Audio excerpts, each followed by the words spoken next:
Now let's talk briefly about the taper command, which is also found in my transform menu here. Again, I'll need to start with a shape.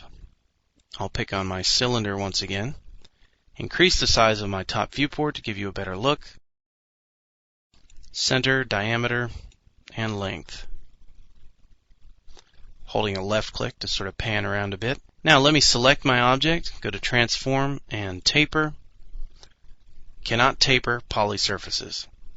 As you can see, taper features the same limitations as the bend command. Well, what if I needed this cylindrical shape tapered?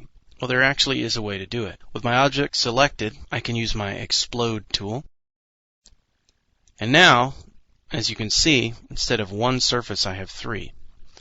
I select my end caps, press the Delete key. Now let's try that again and see what happens. Start of taper axis. Now, because I have a hollow tube, I will be able to taper this shape. It is no longer a poly surface, it is a single surface.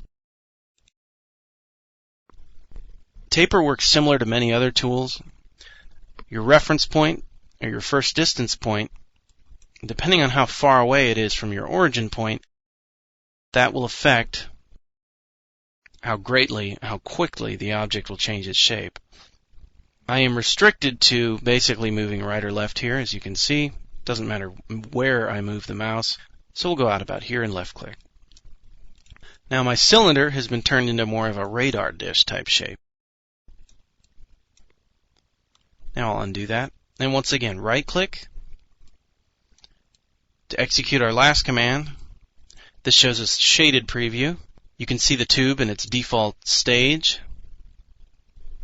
I'll press Escape to clear my shaded preview. Transform, taper.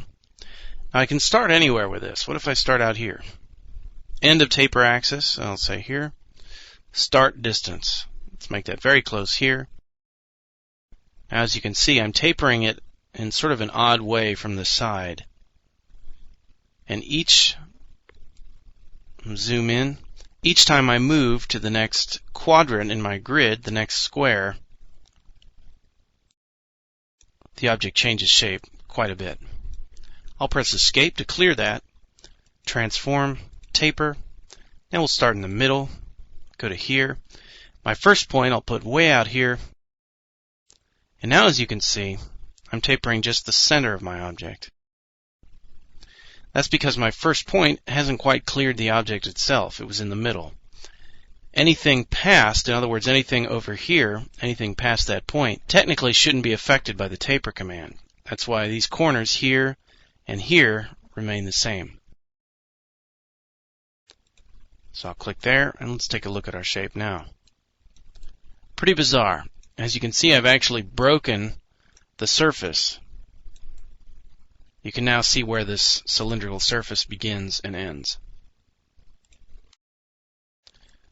I'll undo again, and once more, use my taper command. This time we'll start from the bottom, almost all the way to the top.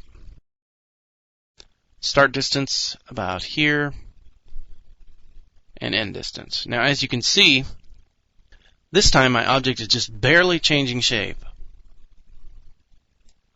All three of these points are very close to my object, so I'm getting just a very subtle change. So we'll go again. I'll start from down here, move it up here, and out here. Now, since my origin point is further away, the bottom and top of the cylinder are changing size to a pretty extreme degree. So the taper command in a nutshell is going to increase the size of one end of your object at a different rate than the other end. As you can see, there are many different ways to experiment with that.